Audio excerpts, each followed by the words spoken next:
Well, boys, it's the beginning of a new fiscal year over at Microsoft. And what better way to get the year started than with layoffs? Mass layoffs over at Microsoft. According to Business Insider, the tech giant plans to cut around 5,500 jobs, or just under 2.5% of its total workforce. No, there's no time to repair, no time to get your affairs in order. It sounds like these layoffs are going to happen as early as next week.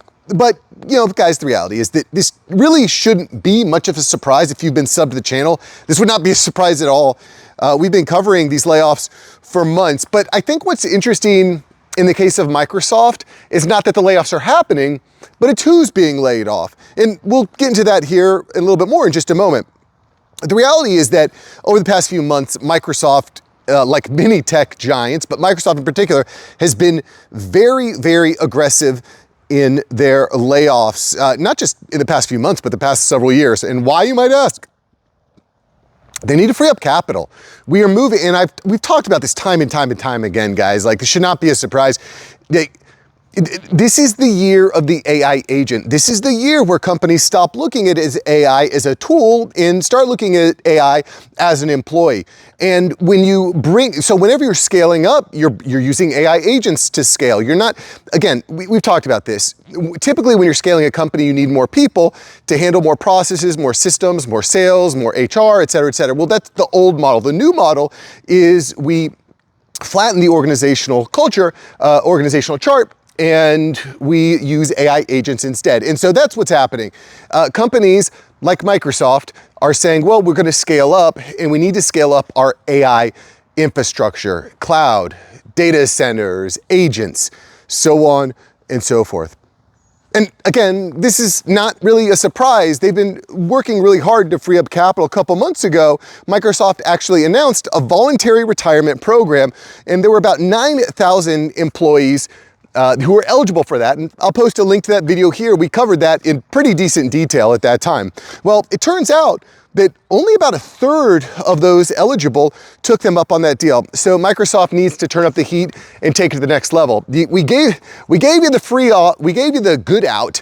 Well, if you didn't take it, well, now you're going to have to deal with a round of layoffs. And what's also interesting to me is like who's being laid off here. It looks like the majority of the layoffs are going to impact the Xbox gaming division. And again, this is somewhat surprising. It's not going to be impacting the AI engineering, the engineering, software engineering, development, product management department. It sounds like that's not happening. It looks like having smart developers, people that know how to read and write code, is actually going to be important when you are building a company that's spending hundreds of billions of dollars to build out AI infrastructure. It sounds like you might need some smart people to run that still. So I know, guys, I've been kind of doom and gloom on software developing and writing code, and I still am. Like in 5 years, human beings are not going to be writing code. Like already, human beings are not writing code, but what we need now and in the future are going to be human beings that understand the code that's being written. They know how to troubleshoot it, know how to make it cyber secure, safe, and know how to kind of like act as a conductor. You're not necessarily going to need to play the trumpet, but you're going to need to know how the trumpet works within the orchestra. I hope that analogy makes some sense. What it does look like people don't need, or what Microsoft doesn't need right now, are game developers. And quite frankly, the game developers are freaking out. The CWA, which is the Xbox Workers Union, has already called for immediate collective bargaining. They can see the writing on the wall. They're trying to protect themselves. And it looks like Microsoft is paying attention. Microsoft spokesperson told IGN, quote, "We respect the right of our team members to make their voices heard." You gotta love that. That's like such corporate speak. He goes on, quote, "We have had a long track record of good faith partnership with labor organizations and demonstrated by the several finalized bargaining agreements in our teams we have reached with the CWA and our labor principals. We are continuing to negotiate in good faith with the CWA to reach agreements across Xbox." Yada, yada, yada. Corporate speak, a bunch of them are going to get laid off. The reality, guys, is that the gaming industry, I think as a whole, while more and more people are gaming, the gaming industry as a whole is in decline, at least the people that are making the games. According to Variety, 2024 and 25th, one third of game developers and video game workers were laid off from 2024 to 2025. Honestly, when I read that stat, I was pretty shocked. And, you know, I don't want to go on a tirade here, but the reality is, like, a few things happened. A, there was over hiring after COVID.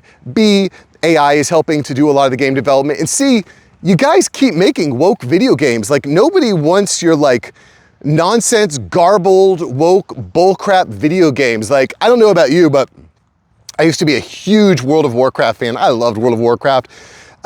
Such a fun game. Why? Because I got to be this like crazy killer orc that was just running around getting into big fights and wars, and it was like really fun. Now, when you look at World of Warcraft, it's like fairy dragons having a picnic in their like little custom house with their little, like, you guys have lost the plot. And I think a lot of video games, again, I don't want to make this about video games. If you're interested in that topic, write it below. Maybe I'll cover the decline of video games. But in any event, I think this is partially an example of get woke, go broke. You know, companies are making like all these crappy video games, these woke video games, these like social justice types of video games, and guys don't want to play them. And so what happens when the guys don't want to play them? They don't buy them. When they don't buy them, the company doesn't make money. When the company doesn't make money, people get laid off. And I got to be honest, I think that's kind of happening here. In any event, AI certainly is impacting this in a couple different ways. The first way of which is, again, you could be a small development studio and use AI to create some amazing, amazing stuff. We're already starting to see that in movies, in entertainment. You know, small companies are going to start being able to use AI to create tons and tons of really, really great content at a fraction of the cost. I think that's an exciting thing in a lot of ways. And then the flip side is that the deployment of capital, because at the end of the day, guys, right now, all the money in the market is flowing towards AI development. And here's another couple examples, and we cover this. Oracle just recently, we covered this, a couple stories about Oracle.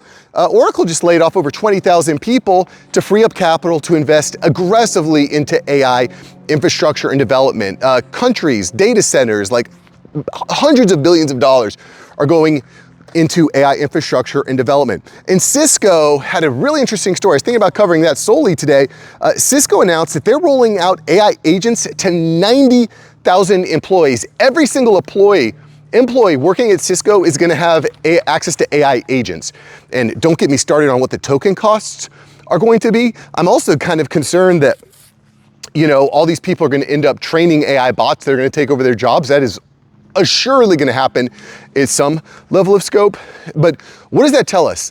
It tells us that these companies, huge companies, even small companies, everyone I know in the business world is using AI and AI agents. But what does this mean? Well, we're using these tools, we're using these agents as employees to get more work done. And the people that figure this out are going to be the most productive, the most cost-effective, the most profitable. How do you free up the capital? Where does it come from? The reality is, guys, it's got to come from somewhere. And human labor is, a lot of money goes to human labor. That's it. You got to free up the capital, and that's where the capital is coming from. It's coming from freeing up cash from your people, leveraging AI tools, leveraging AI agents to empower your remaining employees, and then having them crush it from there. And then they'll probably fire more and hire back, you know, kind of a natural flow of things. But the reality is, if you want to be successful in a world like this, you're going to need to speak AI. You're going to need to be AI literate. If you get hired at a company and you don't know how to deploy AI agents, you're not going to last long. And not only that, but you're going to need to be able to speak publicly and let other people know what you're doing. And I've said this in the past. I think this is table stakes, really, really simple. Whatever type of business you're in, you should be posting at least 2 days to maybe 3 days a week on LinkedIn, okay? And specifically, you should be covering how AI is impacting your field. And quite frankly, when you go on LinkedIn, you don't even need to actually write anything interesting. You could just share articles. If you shared 1 or 2 or 3 articles a week on LinkedIn that just talks about how AI is impacting, marketing, whatever, you don't need to overthink it. And you might say, Mark, I have a job. Why would I be on LinkedIn? Because you're preparing.